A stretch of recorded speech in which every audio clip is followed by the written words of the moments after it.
poder estar aqui, podendo cultuar o Senhor, adorando o nome dEle e juntos, recomeçando aqui mais um estudo. Semana passada nós fechamos um livro, o primeiro livro dos reis, agora vamos começar o segundo livro dos reis. Mas antes eu quero orar contigo, quero que você feche seus olhos e juntos nós vamos pedir ao nosso Deus que fale aos nossos corações, que fale conosco nessa noite, através da sua palavra, como Ele tem feito e continuará fazendo, hoje e daqui em diante. Vamos orar, feche seus olhos. Pai, nesse momento nós nos voltamos a Ti em oração, Deus, e clamamos a Ti pela Tua voz. Pedimos ao Senhor que fale conosco, através da Tua palavra, e que tudo que viermos a estudar aqui, Deus, nessa noite, venha realmente transformar as nossas vidas, de uma forma tal, Deus, que saímos daqui empenhados em sermos homens e mulheres do Senhor, prontos a Te servir em todo tempo, em todo instante, sermos submissos plena e completamente a Ti, Deus. É o que nós te pedimos, é o que oramos, em nome de Jesus. Amém, Senhor. Quero começar hoje fazendo um quiz com você, uma enquete aqui. E eu queria ver que votos vocês darão, tá? Antes de abrir a Bíblia, olha para mim. Hoje nós veremos um milagre que Elias fará de novo. Que milagre é esse? Ele vai ressuscitar mais uma pessoa, ele vai fazer parar de cair chuva de novo, ou ele vai fazer cair fogo do céu novamente? Quem vota na primeira opção, levanta a mão. Isso. 2, 3. Quem vota na segunda opção, que não vai chover mais, levanta a mão. 1, 2, todo mundo faz assim. 3, 4, 5, 6, 7, 8. Quem acha que vai cair fogo do céu, levanta a mão. 1, 2, 3, 4, 5, 6, 7. Ih, rapaz. Quem já leu o capítulo 1 de 2 Reis, levanta a mão. Por isso você já sabe, né? Vamos ver então o que vai acontecer? Vamos ver, vamos ler o nosso primeiro capítulo de 2 Reis hoje. Nós vamos ver qual será o milagre que vai acontecer de novo através da vida de Elias, por intermédio da vida de Elias. Mas antes, para um pouquinho, vamos lá, antes da gente entrar no capítulo. Toda vez que a gente começa um livro novo, aqui eu dou uma introdução sobre esse livro, e a gente fala um pouquinho sobre ele. Mas o segundo livro dos reis, não é necessário fazer toda essa introdução. Por quê? Porque o segundo livro dos reis, na verdade, ele é um complemento do primeiro. Ou, melhor dizendo, ele é um livro só. Porque, para os judeus, ele sempre foi um livro só. Na tradução do hebraico para o grego, o que nós chamamos de Septuaginta, eles dividiram o livro em primeiro livro dos reis e segundo livro dos reis. Então, por isso hoje, nós não teremos aquela introdução técnica, cronológica sobre o segundo livro dos reis, porque ele nada mais é que o complemento do que a gente já vem falando, que é o primeiro livro dos reis. Tanto que você verá que é uma continuidade do que já está acontecendo, tá bom? Então, hoje nós veremos o filho do rei Acabe, Acasias, assumindo o trono de Israel, visto que Acabe morreu aqui na batalha. Você lembra disso? Que Acabe se vestiu de soldado, deixou o rei lá de Judá para morrer, só que na verdade não foi o rei de Judá que morreu, uma flecha acabou atingindo e ele morreu. Você lembra disso? Na semana passada nós falamos disso. Então, com essa questão, Acasias, seu filho, assume o trono no seu lugar. Já falamos também semana passada que Acasias reinou apenas por 2 anos. E nós veremos isso hoje, como ele ficou só 2 anos no trono de Israel. A partir do segundo livro dos reis, nós veremos também uma transição de profetas. Por quê? O profeta Elias morrerá aqui, certo? Ele não morre? Não, ele não morre. Mas ele vai ser arrebatado já nos primeiros capítulos aqui do segundo reis. Estou vendo se você está ligado aí. Então, Elias ele vai passar o bastão para Eliseu. Eliseu é o próximo profeta aqui na sequência de Elias, dentro do reino do norte, lá em Israel. Então, o segundo livro dos reis, nós veremos essa transição. Não vai ser hoje, será semana que vem. Mas nós veremos essa transição, esse bastão sendo passado de Elias para Eliseu. Algo muito legal que vai acontecer. Inclusive, tiraremos algumas dúvidas, como às vezes algumas pessoas falam assim, pastor, o que é porção dobrada? Dá a porção dobrada do teu espírito, o que é isso? Então, a gente vai entender isso já na semana que vem. Não deixe de vir semana que vem para a gente aprender junto. Mas essa transição acontecerá. Elias sempre foi muito mais parecido. Se a gente puder fazer uma comparação aqui entre o Novo e o Antigo Testamento, a gente poderia comparar da seguinte maneira. Elias, muito comparável e comparado a João Batista, e Eliseu comparado a Jesus. Por quê? Porque Elias é esse filho do trovão. Elias, na verdade, inclusive, ele tem o seu nome, né, traz essa ideia. E Eliseu é um cara mais bondoso, mais tranquilo, mais manso. De modo geral, Elias ele atuou mais como João Batista. João Batista era esse cara mais enérgico, que antes de Jesus vir, estava ali combatendo o mal, inclusive pregando arrependimento. Não à toa Herodes pediu a sua cabeça. E Jesus veio após João Batista com aquela palavra de mansidão, mas também em alguns momentos de muita severidade, mas ele sempre ensinando aquilo que era o reino de Deus.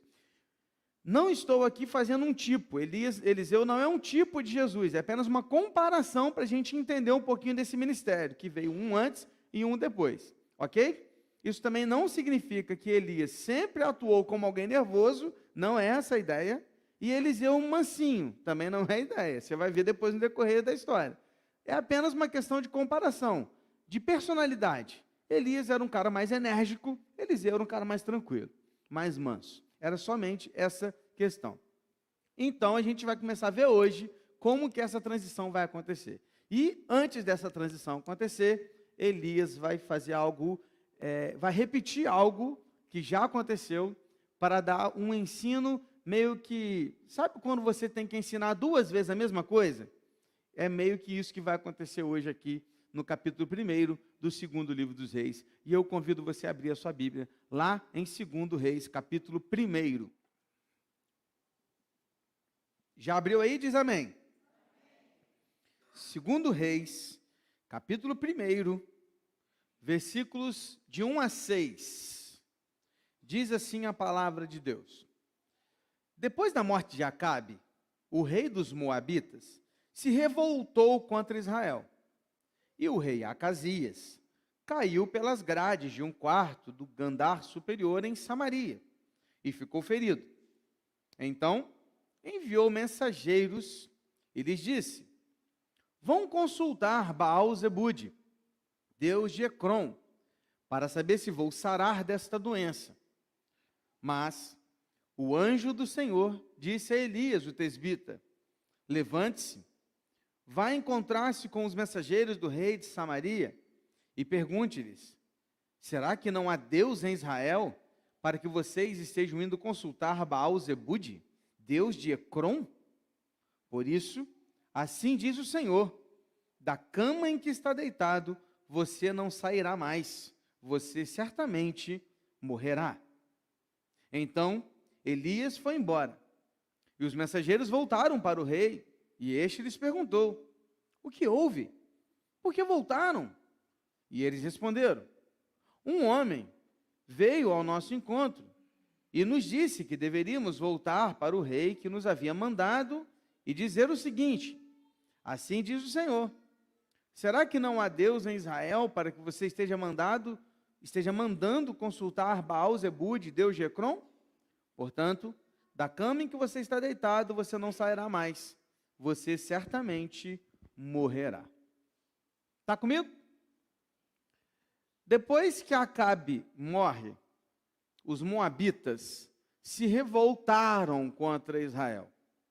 Havia um acordo entre eles, em que os moabitas, um povo menor e mais fraco que Israel, prestava serviços de forma que um contrato unilateral a Israel.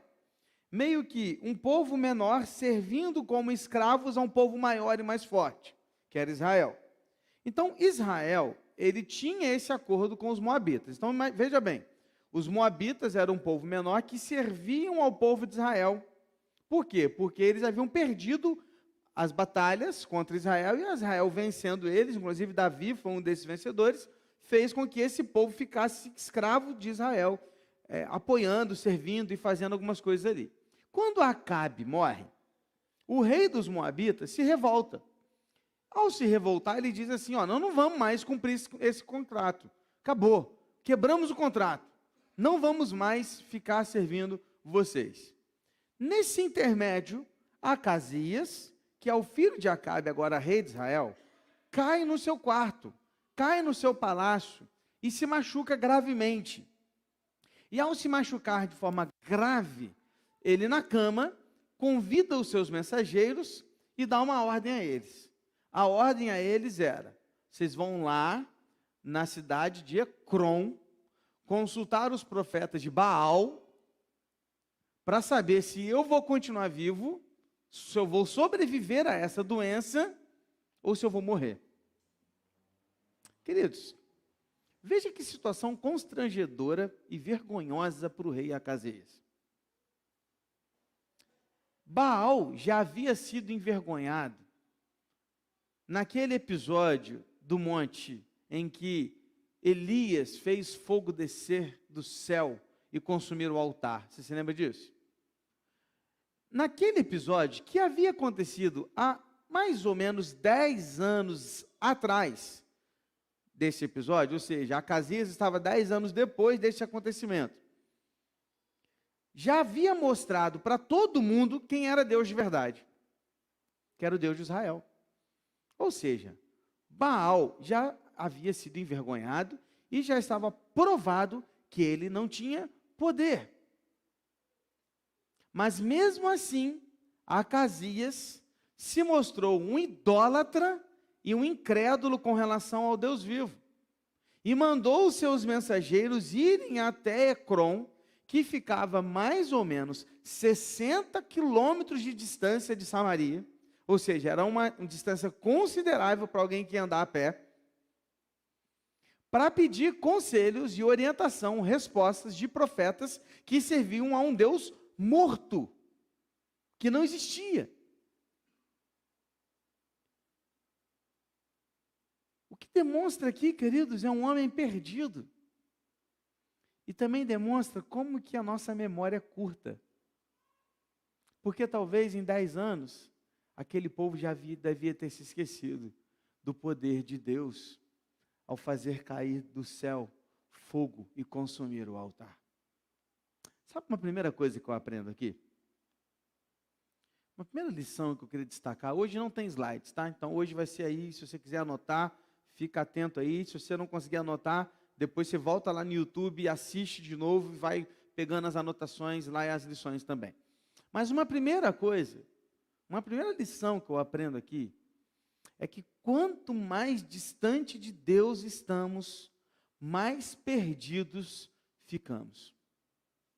É impressionante como que Acasias estava tão longe de Deus, ao ponto de não conseguir sequer pedir os seus mensageiros para procurar um profeta da sua terra, que ficava do lado da casa dele, que servia ao Deus vivo, e o fez ir a uma distância de 60 quilômetros para consultar a um Deus morto. Era um desespero tão grande que o fazia levar a um lugar errado.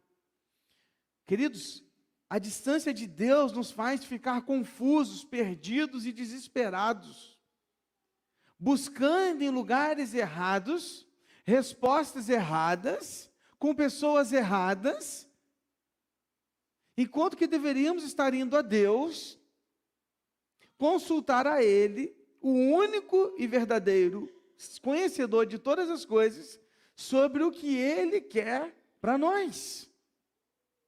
Mas o que nos faz fazer isso? É a nossa distância de Deus. Imagine, querido, um cego guiando outro cego, dentro de uma cidade desconhecida por nenhum dos dois. Um dos dois conhecia uma cidade. Eles caminhando por uma cidade desconhecida, um cego guiando outro cego, sem ajuda de ninguém. É assim que nós somos e é assim que ficamos quando escolhemos ficar longe de Deus e buscar conselhos e orientações de pessoas que também estão distantes de Deus. São cegos guiando cegos.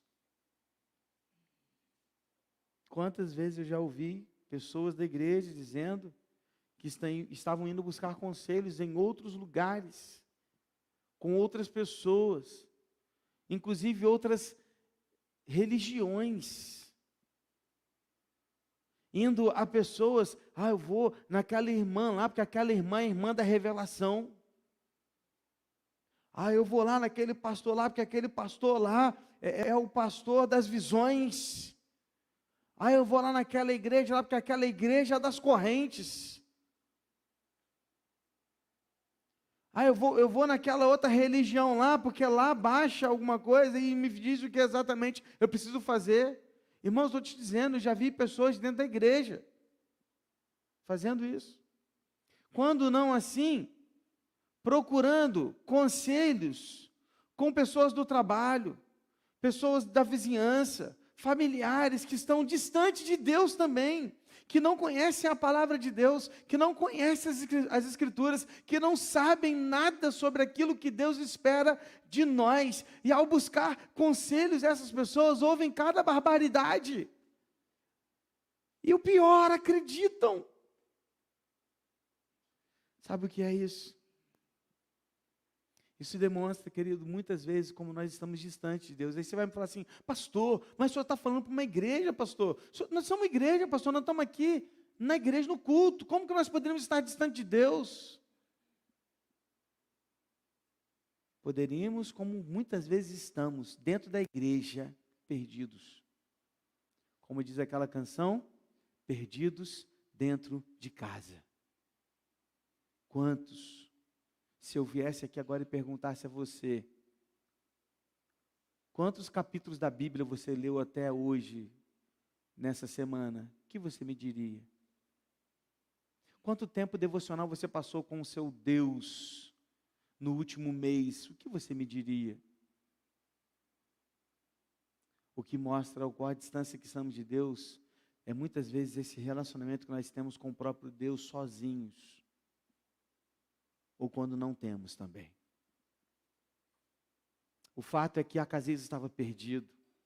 Acasias era um rei distante de Deus, mas Deus interferiu na história aqui nesse momento, e ele entrou no meio do ato de Acasias, ele deu uma ordem a Elias, e a ordem a Elias foi, levante-se. Diz o texto que o anjo do Senhor disse a Elias, levante-se, vai encontrar-se com os mensageiros do rei de Samaria e pergunte-lhes, será que não há Deus em Israel para que vocês estejam indo consultar Baal-Zebub, Deus de Ecrom? Por isso, assim diz o Senhor, da cama em que você está deitado, você não sairá mais, você certamente morrerá. Elias fez exatamente como Deus lhe havia ordenado. Queridos, prestem atenção. Esse termo aqui, essa expressão anjo do Senhor, muitas vezes ela é traduzida aqui, ou interpretada, melhor dizendo, não traduzida, interpretada pelos teólogos. Muitos teólogos interpretam esse texto, essa expressão, como sendo aqui uma cristofania. Pastor, o que é cristofania? É uma aparição de Jesus Cristo pré-encarnado. Ou seja, antes da encarnação de Cristo, Jesus se mostrou em alguns momentos na história, como por exemplo o quarto homem da fornalha, quando aqueles amigos de Daniel estavam ali e não foram queimados, entraram 3 homens, mas viu-se quantos homens? E nós entendemos através da interpretação bíblica que aquele quarto homem era o próprio Jesus, pré-encarnado. Então aqui nesse texto também há uma interpretação de que este anjo que foi falar com Elias foi o próprio Cristo. Temos aqui então, se andarmos por essa interpretação, uma cristofania. Cristofania é isso, uma aparição de Deus, ou uma aparição de Cristo, por isso cristofania. sendo o próprio Cristo ou não, é fato que Deus deu uma ordem clara a Elias e o mesmo não titubeou. Levantou-se e foi encontrar-se com os mensageiros que iam até Ecrom. Agora tem a outra lição, que ela é o oposto da primeira. Olha que top. Enquanto a primeira diz que aqueles que estão distantes de Deus estão perdidos, a segunda lição me mostra o oposto disso. Porque quando andamos com Deus, somos guiados por Ele a fazer a sua vontade. Essa é a segunda lição. Quando andamos com Deus, somos guiados por Ele em direção à sua vontade. Veja que coisa fantástica. O anjo do Senhor foi até Elias, lhe conduziu, guiou e orientou. Presta atenção, quando Deus fala, Ele não deixa dúvidas. Deus não revela metade, Deus revela por completo. É por isso que quando eu leio a Bíblia, eu preciso lê-la entendendo o completo, o contexto. Eu não posso tirar um versículo e usá-lo como pretexto, fora do contexto. Eu preciso entender o contexto. Tem muita gente pegando versículos isolados, tirando do contexto de toda a palavra de Deus e dizendo barbaridades por aí. Mas o que eu preciso olhar é que quando Deus dá a ordem, Ele dá a ordem por completa. A ordem foi: sai do seu lugar, vai se encontrar com os mensageiros, diga a eles que se não há um Deus aqui para que eles precisam consultar, e porque o rei mandou fazer isso, ele não vai levantar da cama e ele vai morrer. Está completa. Essa semana o Gustavo estava incomodado lá em casa. E ele queria que Deus falasse com ele. Papai, eu quero ouvir Deus. Como é que você ouve Deus, pai? Ele estava incomodado, ele queria ouvir a voz, assim, falada, né, de Deus. E aí eu tive que sentar com ele um pouquinho e falar: filho, presta atenção, Deus não vai falar mais assim como Ele falava na Bíblia, tá? Hoje a Bíblia é a palavra de Deus. Então, se você quer ouvir Deus, você tem que ler a Bíblia. Você tem que ir para a Bíblia, você tem que ler a Bíblia. É assim que Deus fala com a gente hoje. A palavra dele hoje está escrita, não mais falada, ouvida, mas escrita. Então a palavra dele é ouvida através de como? Como que a gente ouve a voz de Deus? Lendo as Escrituras. É assim que Deus fala conosco hoje, meus irmãos. É assim que Ele nos guia, é assim que Ele nos conduz. Quer ouvir a voz de Deus alta? Leia a Bíblia em voz alta. Entendeu? Pastor, eu quero ouvir a voz de Deus. Então lê lá. No princípio criou Deus os céus e a terra. Não leia assim.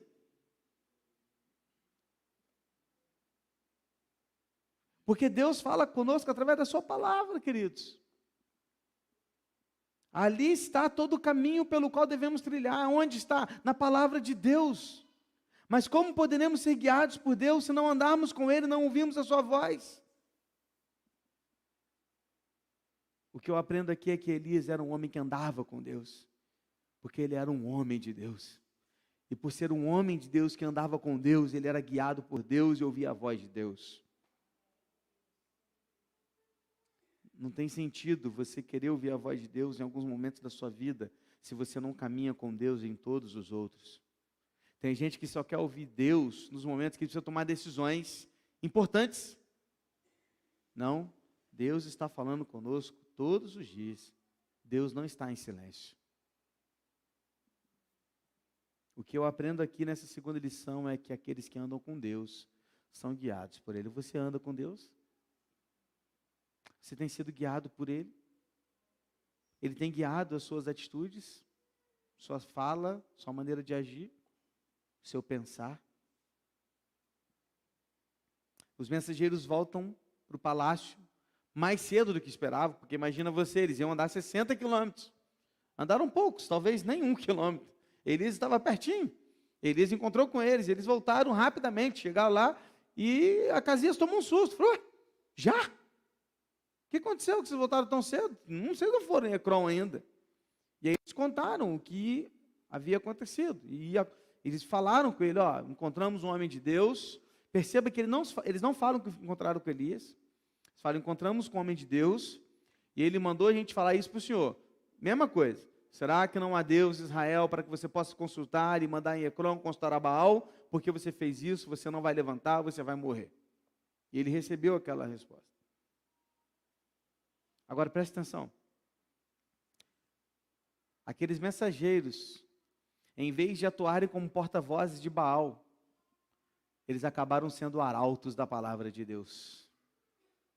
Eles saíram atrás de uma mentira e voltaram com a verdade. A sentença foi dada ao rei e a sentença foi: você vai morrer. Você não vai levantar dessa cama. Querido, qual seria a sua atitude em saber? Não um falso diagnóstico, mas um verdadeiro diagnóstico de que você vai morrer em alguns dias. Qual seria a sua atitude? Pensa comigo. Sério, é estranho pensar nisso, né? Mas digamos que você agora acaba de descobrir que você só tem 3 dias de vida. Você só tem 3 dias de vida. Qual seria a sua atitude agora, ao saber que você tem 3 dias de vida? O que você faria? O que você faria nesses últimos 3 dias de vida? Quais seriam as suas últimas atitudes? O que você faria nos últimos momentos da sua vida? Se você soubesse que está prestes a morrer, se você que conhece a palavra de Deus, tá? Estou falando de alguém que não conheça, você que conhece a palavra de Deus, talvez, eu imagino que, e eu espero que, você tenha pensado que você voltaria seus pensamentos a Deus em oração, arrependido dos seus pecados, você pediria perdão por eles e clamaria pela graça de Deus mais uma vez sobre a sua vida, arrependido de tudo que você fez, de errado, e reconhecendo e confessando a Deus os seus pecados. Eu espero que você tenha pensado nisso. Você pode até ter pensado em outras coisas, mas dentro tem que ter isso. Você pensou: vou descer no Kilimanjaro, que eu nunca desci. Eu vou ir para a montanha-russa, que eu nunca fui. Eu não sei o que você quer fazer. Mas pelo menos isso tem que estar na lista. Primeira lista lá, tem que estar isso. Foi o que Acasias fez, né, pastor? Vem comigo. Último dia de Acasias de vida, olha o que ele faz. Versículo de 7 a 9. Então o rei perguntou: qual era a aparência do homem que veio ao encontro de vocês e falou estas palavras? E eles responderam: bom, era um homem vestido de pelos, com um cinto de couro na cintura. Então o rei disse: é Elias, o tesbita. Então o rei enviou um capitão de 50, com os seus 50 soldados em busca de Elias. O capitão subiu o monte, em cujo topo Elias estava sentado, e lhes disse: homem de Deus, o rei está ordenando que você desça daí. Para um pouquinho. Parece incrível, mas é isso que ele fez. Ao invés de Acasias voltar-se para Deus, ou falar assim: gente, eu estou arrependido, eu preciso me arrepender, eu preciso voltar para Deus, chama Elias lá que eu quero conversar os meus pecados. Não, o chamado Elias aqui não é nesse sentido. A descrição que os mensageiros dão de Elias, lembra até João Batista, lembra que eu falei com vocês? Ele usava uma roupa de pelo de carneiro, que eram roupas comuns. Significa simplesmente que ele andava como qualquer outro pobre daquele povo. Era só isso. Que ele não usava nada demais, mas ele usava roupa comum, tá? Daquela época. E na hora que ele reconhece que é Elias, o rei tinha 2 bons motivos para se arrepender dos seus pecados. Primeiro, a mensagem de Deus era o que ele morreria. E segundo, a mensagem não foi dada por outra pessoa, senão por Elias. Então, vem cá. Pensa comigo. Uma coisa é você encontrar com alguém na rua que nunca te viu na vida e essa pessoa falar para você: você vai morrer em 3 dias. Tá? E tem gente que faz isso, hein? Tem louco. Outra coisa é você pegar um diagnóstico de um exame que você fez, 1, 2, 3, 4, 5, todos eles apontaram para o mesmo problema, e o médico que iria fazer a cirurgia sua disse para você: não adianta, você vai morrer em 3 dias. É diferente? Então, quando Acasias recebeu a notícia, talvez ele poderia ter pensado assim: mas quem que é esse cara que falou isso de mim? Mas quando ele responde: é Elias, ele tinha a certeza de que aquela mensagem era verdadeira. Por quê? Porque Elias fez chuva parar, Elias fez fogo do céu descer, Elias fez um menino ressuscitar. Elias não estava de brincadeira, ele era um homem de Deus. Acasias tinha todos os motivos do mundo para se arrepender. Mas o que ele faz? Decide cair atirando. Já viu essa expressão? Se eu vou morrer, eu vou levar gente comigo. Eu vou cair, mas eu vou cair atirando. E ele cai atirando, ou ele pensa que cai atirando, né? Ele manda um capitão de 50 soldados, ou seja, ele chama um pelotão dos seus soldados, e esse pelotão tinha um líder.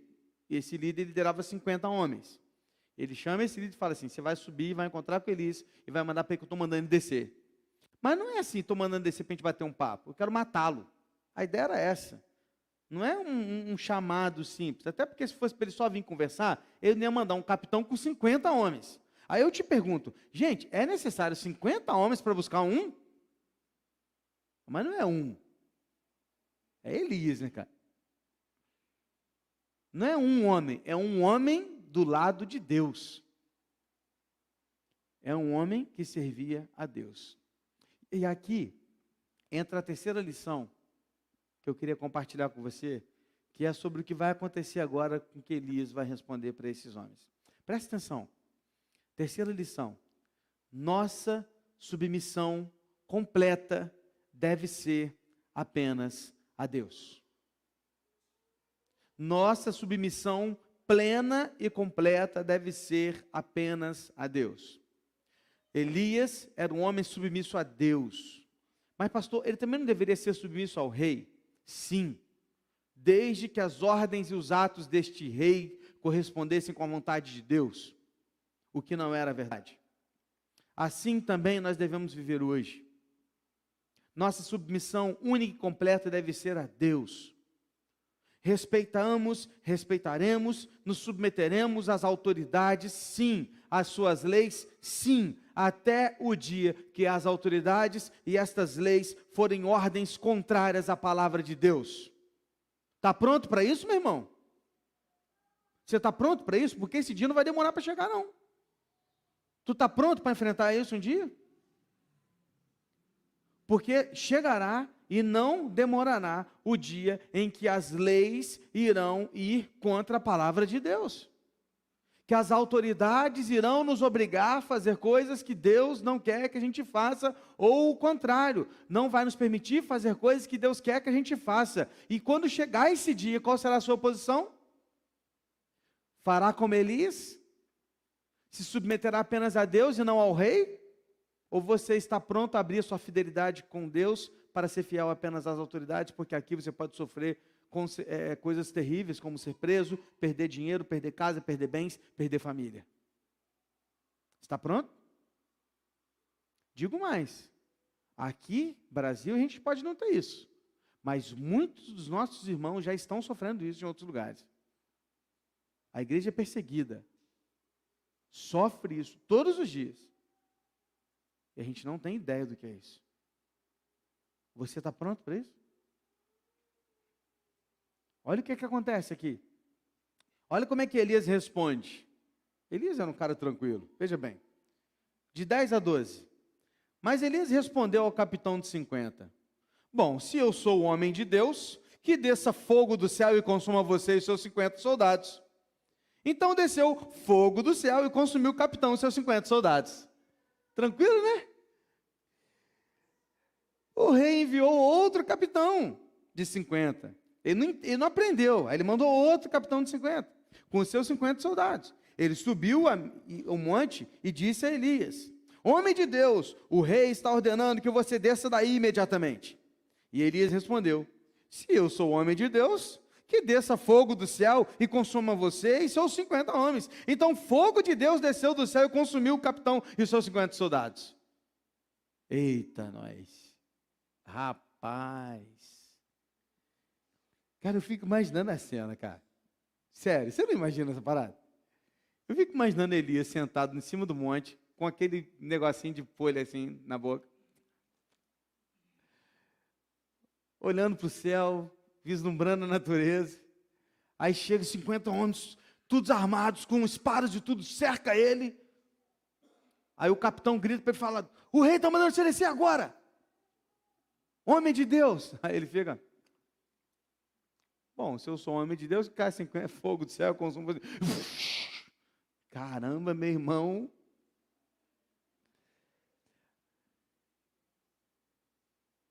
50 homens não foram suficientes. 100 homens não foram suficientes. Porque foram outros 50 lá. E isso também não adiantou. E o que a gente viu acontecer aqui? O julgamento de Deus chegando na vida do rei, por intermédio dos seus soldados que já estavam passando por essa situação difícil por causa do seu rei. Aí você está pensando assim comigo: ah, pastor, mas poxa, por que ele fez isso? Né? Porque a gente sempre a gente sempre vai para a vítima, né? A gente acha que a vítima são os soldados, né? A gente pensa: tadinho deles, tinham família, pastor. Coitado deles, né? O que eles tinham nada a ver com isso? Quem disse que não tinha, filho? Quem disse? Para de olhar para a história desse jeito. Você não conhece o seu Deus até hoje. Querido, se Deus tiver que poupar um arrependido, Ele vai poupar. Ele poupou Raabe, não poupou? Então Ele vai poupar, querido. Se Ele tiver que poupar um, lá quando Ló estava lá sofrendo lá e Abraão clamou, o que Deus falou com ele? Se tiver tanto, eu salvo; se tiver tanto, se tiver... Não tinha. E Deus não desceu o fogo para acabar com a cidade.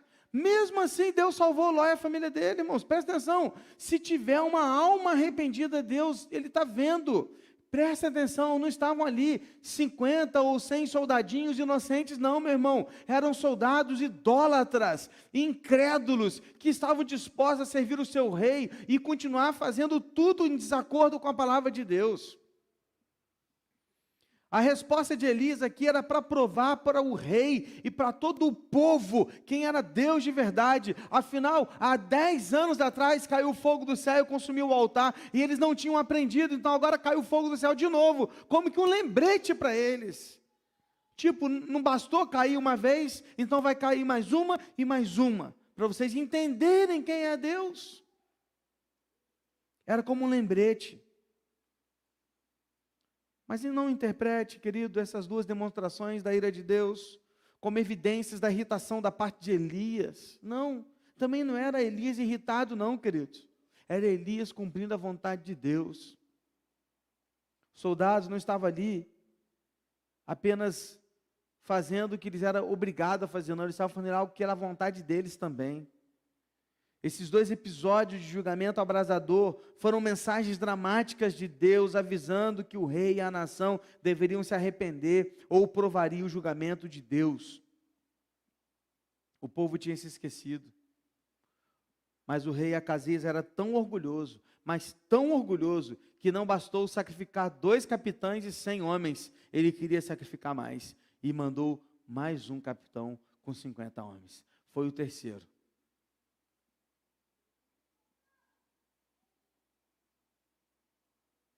Segundo Reis, capítulo 1, 13 a 15, o texto diz assim: o rei enviou um terceiro capitão de 50, e com os seus 50 soldados. E este terceiro capitão de 50 subiu o monte, pôs de joelhos diante de Elias e suplicou: homem de Deus, eu peço, por favor, que a minha vida e a vida destes teus servos, os 50 soldados, seja preciosa aos seus olhos. Porque desceu o fogo do céu e consumiu aqueles 2 primeiros capitães de 50, com os seus 50 soldados. Agora, porém, que a minha vida seja preciosa aos seus olhos.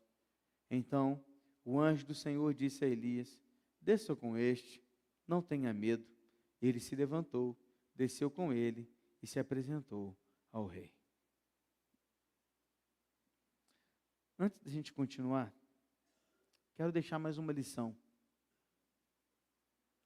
Baseada nesse intervalo de 10 anos, do fogo que caiu aqui e consumiu o altar, até o fogo caindo aqui para consumir os soldados. Presta atenção.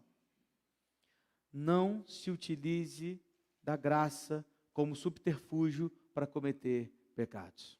Vou repetir. Não se utilize da graça como subterfúgio para cometer pecados. talvez aquele povo e aquele rei, olhando para aqueles 10 anos que havia se passado, deveriam ter se pensado assim: Deus é bom, Deus é um Deus de graça, Deus é um Deus de misericórdia, Ele não vai fazer nada de punição com a gente.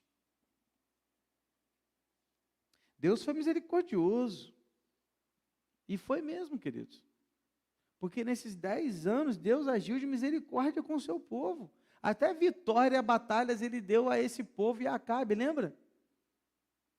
Por quê? Por causa da graça. Presta atenção, querido, presta atenção. Às vezes você está tendo vitórias na vida, e você está comemorando essas vitórias, mas às vezes é só um tempo que Deus está te dando para você pensar e refletir naquilo que Ele está fazendo. Muitos de nós, muitas vezes, usamos da graça como subterfúgio para cometer pecados, e continuar cometendo pecados, e continuar agindo da forma que desagrada a Deus, porque pela graça sois salvos, como se Deus não fosse também um fogo consumidor, justo juiz. Ele é. Cuidado. Tem muita gente brincando de ser crente, com a desculpa da graça. A graça e a misericórdia de Deus não pode ser subterfúgio para nossos pecados, para nossa vida desenfreada, para nossa vida que desagrada a Deus. Dessa vez, um outro capitão se aproximou de Elias. Esse capitão, ele foi diferente. Ele não chegou dando ordem, não chegou gritando, não chegou apontando espada para Elias. Chegou lá com humildade, se ajoelhou e pediu misericórdia. Ao contrário do rei e dos 2 capitães anteriores, ele se sujeitou ao seu Senhor, Deus, e ao seu servo Elias. O pedido humilde do capitão mostrou que ele era um homem com temor a Deus, e ele não iria fazer mal a Elias, por isso Deus mandou ele descer, porque os outros capitães possivelmente o matariam no caminho, mas este não, porque este tinha temor a Deus. Deus conhece o nosso coração, irmãos, Ele conhecia o coração daquele capitão.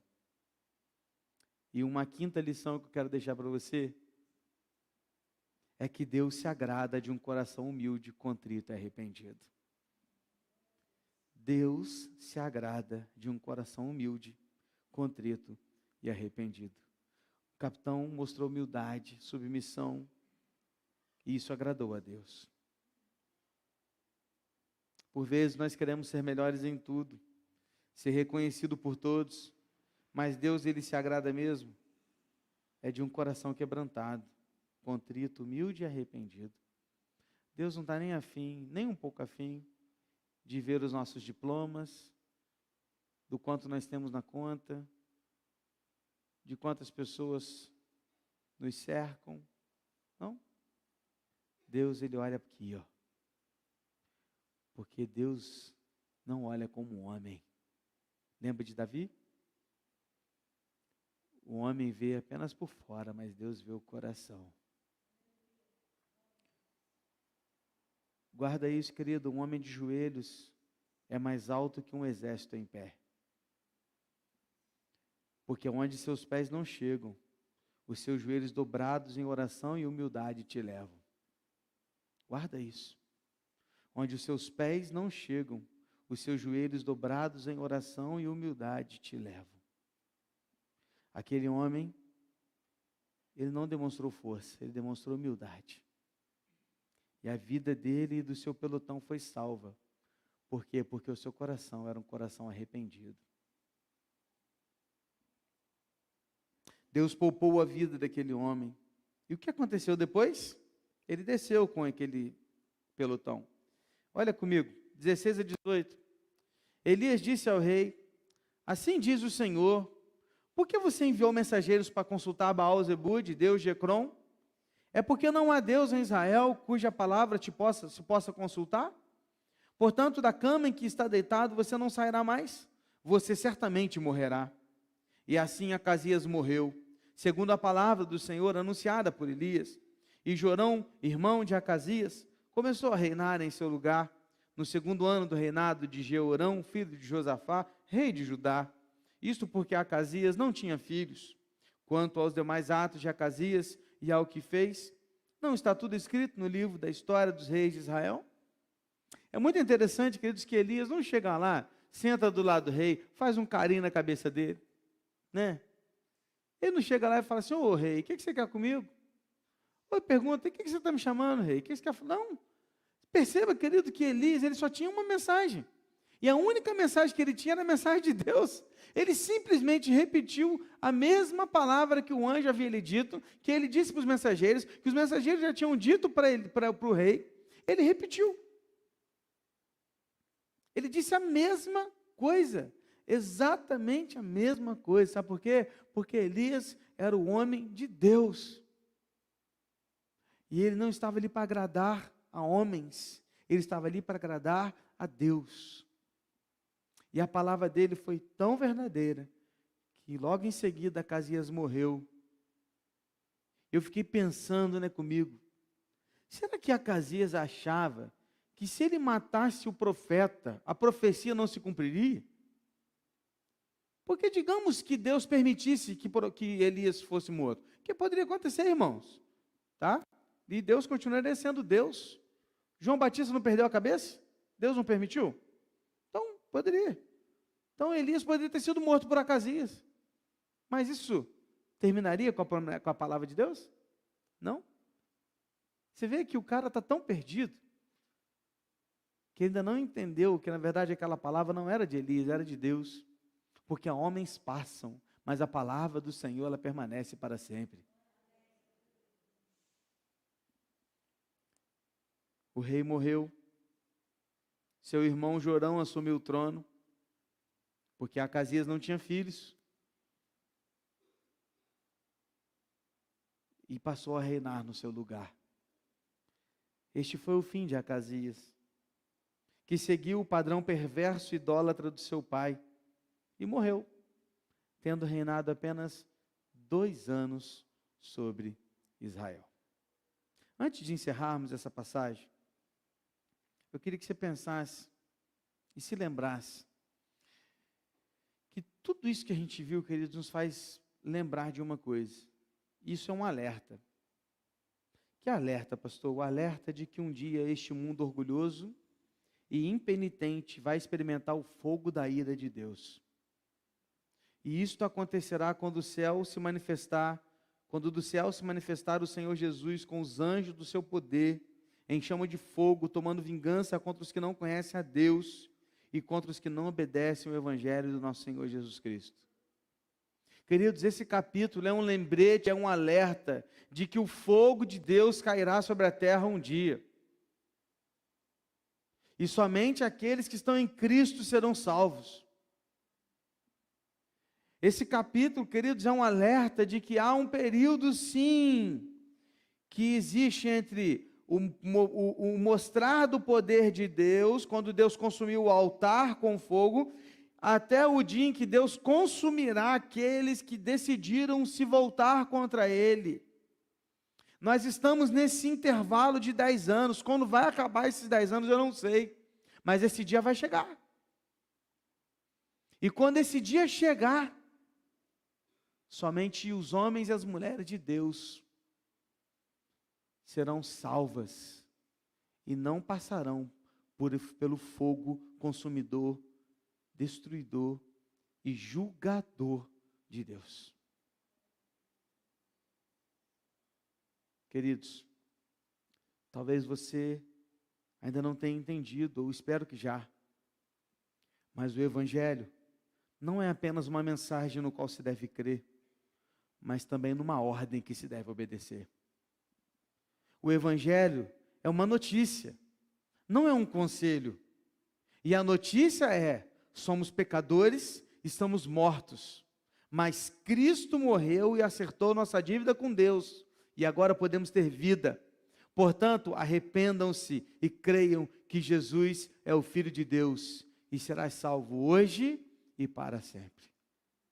Essa é a notícia. Não é um conselho. Porque um conselho é assim: olha, você pode fazer se você quiser, Não, não é um conselho, é uma notícia. Notícia você dá. O cara acreditando ou não, o problema é dele. Já está decretado. Uma notícia dada, já está dada, porque aquilo ali aconteceu de verdade ou vai acontecer. A notícia está aí. E a notícia é essa: arrependam-se e creiam que Jesus é o Filho de Deus.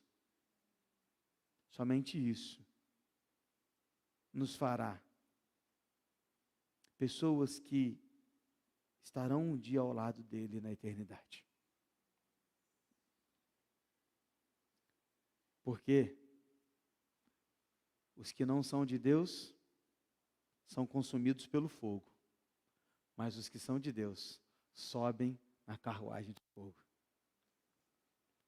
Como assim, pastor? Semana que vem, não perca o próximo capítulo. Feche seus olhos e vamos orar. Deus, arrependa-se dos seus pecados, peça perdão, confesse sua vida diante de Deus. O que não faltam são sinais de que o fim está chegando. O que não faltam são sinais. Não se ilude. O fim está chegando. O fogo descerá do céu para consumir todos aqueles que não se arrependeram de seus pecados e não se voltaram para Cristo. Não se iluda e não caia na mentira que o diabo está contando todos os dias, de que todo mundo é bom, de que todo mundo é legal e que Deus vai mandar todo mundo para o céu, não importa a sua vida. Não acredite nisso. Creia na palavra de Deus, por mais dura que às vezes ela seja, mas ao mesmo tempo que ela é dura, ela também é uma promessa de vida, ela é esperança, ela é eternidade. Querido Deus,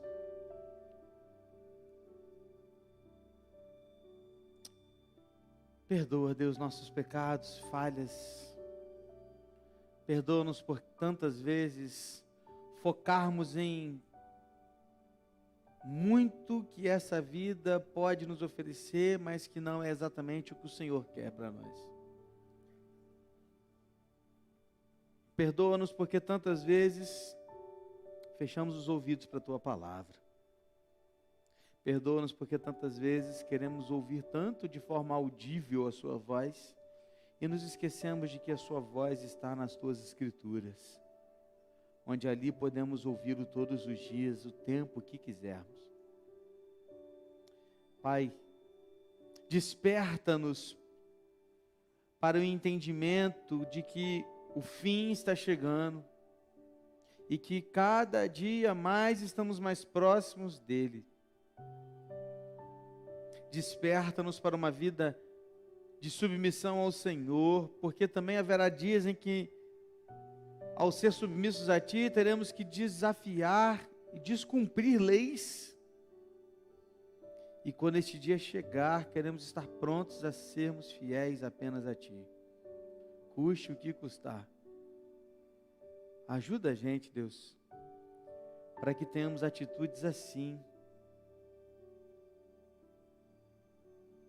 Porque às vezes, como cristãos brasileiros, que vivemos num paraíso para o Evangelho, pensamos que as coisas são assim, um mar de rosas e vai ser tudo legal o tempo todo. E nos esquecemos que na verdade a Tua palavra nos garante que cada dia mais seremos perseguidos por amor a Ti. Ajuda-nos, Deus, a entender que estamos prontos a Te servir. E queremos Te servir, custe o que custar. Ajude-nos a ouvir cada vez mais a Tua voz e aprender mais e mais de Ti. Por favor, Deus, é o que eu Te peço. É como eu oro, em nome de Jesus. Amém, Senhor. Quem acertou a enquete? Levanta a mão aí. Ah, turma boa, hein? Mas eu gostei que a turma chutou. Muita gente ficou no muro. Não levantou a mão. Ficaram aí. Levanta a mão da próxima vez, hein? Quem sabe tem mais enquetes por aí. E quem sabe tem prêmios para quem acertar as próximas, né? Pode ser, quem sabe. Gente, que bom a gente poder passar esse tempo aqui. Que Deus abençoe muito a sua vida. Estamos encerrando o culto dessa noite, estudo bíblico. Que Deus te abençoe grandemente. Quarta que vem a gente continua essa história e veremos a transição de Elias para Eliseu, uma história fantástica. Cara, não perca, não perca. Vai ser muito bom, de muito aprendizado, de muito crescimento. A gente vai crescer muito aqui. Fique em pé no seu lugar, vamos orar mais uma vez e pedir a bênção dele sobre as nossas vidas. E assim encerramos o culto dessa noite.